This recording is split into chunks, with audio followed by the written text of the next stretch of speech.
नवरात्र उत्सवाची धूम सध्या सगळीकडेच पाहायला मिळते। गरबा आणि रास दांडियाने संपूर्ण शहरच सध्या रंगीबरंगी झाले।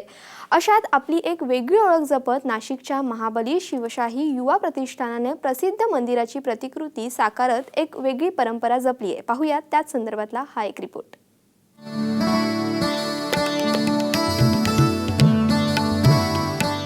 ही आहे गोव्यातील प्रसिद्ध शांतादुर्गा मंदिराची हुबेहूब प्रतिकृती। नाशिकमधील अशोकनगर सारख्या कामगार वस्तीत हे भव्य शांतादुर्गा मंदिर उभारण्यात आले। मूळ शांतादुर्गा मंदिर हे गोव्यातील कवळे इथं आहे। त्याच मंदिराची ही हुबेहूब प्रतिकृती इथं साकारण्यात आली आहे। ज्या पद्धतीनं मूळ मंदिर जमिनीपासून उंच ठिकाणी वसलेलं आहे, तसंच या ठिकाणी देखील मंदिरामध्ये जाण्यासाठी वेगळा पूल तयार करण्यात आलाय। दीपमाळ आणि नगारखाना हे या मंदिराचं वैशिष्ट्य। या मंदिराचं छत कौलारू आहे।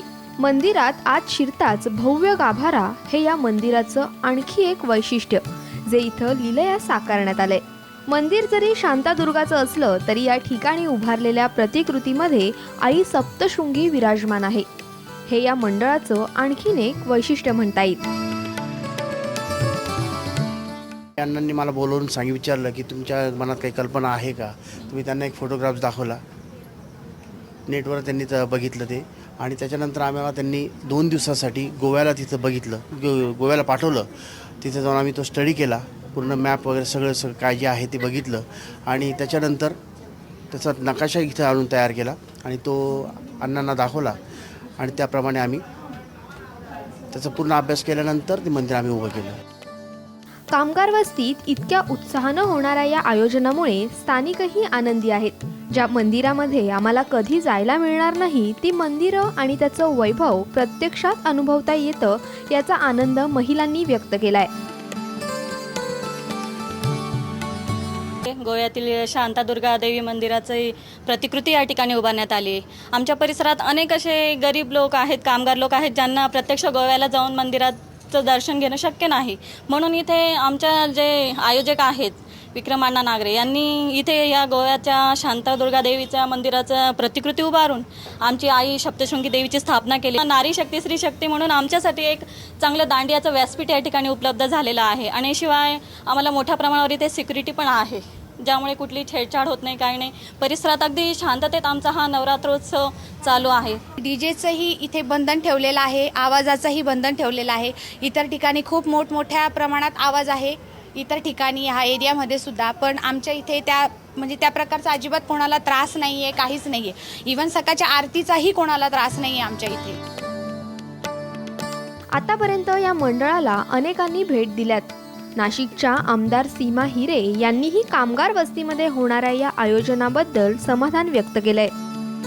तर नाशिकमधलं प्रमुख आकर्षण हे मंडळ आहे, कारण लोकांची उत्सुकता असते की यावर्षी कोणतं मंदिर बनवलेलं आहे, त्यामुळे मोठ्या संख्येने इथे लोक येतात आणि गर्दी करत असतात। या मंडळाचं प्रामुख्याने बोलायचं झालं तर इथे महापालिकेच्या निवडणुकीतच नाही, इतरही वेळेस खूप चांगलं आयोजन केलं जातं। शांतादुर्गा मंदिराची प्रतिकृती करताना महिनाभर आधीपासूनच तयारी सुरू होती। त्यासाठी खास गोव्याला जाऊन या मंदिराचा अभ्यास करण्यात आला आणि ही प्रतिकृती साकारण्यात आली आहे। यावर्षी आमचं गोव्याचं शांतादुर्गा मंदिर हे मंगेशकर कुटुंब, म्हणजे लता मंगेशकर वगैरे यांचं कुळदैवत, मंगेशकर कुटुंबाचं कुळदैवत असलेलं मंदिर आहे, हे आम्ही यावर्षी आकर्षण केलं आहे। मागच्या वर्षी रत्नागिरीचं नाणेच म्हणून मंदिर आहे हे होतं। असं लगातार आमचं हे 7वं वर्ष आहे। आम्ही 7 वर्ष 7 मंदिर आतापर्यंत झाले, अजून 14 वर्ष मंदिर होतील, पण मूर्ती बाकी आमची एकच आहे, सप्तशृंगी। म्हणजे आमची संकल्पना आहे मंडळाची का आमची जी देवी ही आम्हाला 21 मंदिरांमध्ये बसवायची। मंडळाचं हे 16वं वर्ष आहे। याआधी गेल्या 7 वर्षांपासून मंडळातर्फे विविध मंदिरांची प्रतिकृती उभारण्यात आली आहे, ज्यामध्ये नाणेस, खेड आणि दापोलीच्या मंदिरांचा देखील समावेश आहे। पुढच्या वर्षी गोव्यातील प्रसिद्ध मीनाक्षी मंदिराची प्रतिकृती उभारण्याचा मंडळाचा मानस आहे। कॅमेरामन लोकेश माळीसह जयराम पुरी, ब्युरो रिपोर्ट, साम टीव्ही, नाशिक।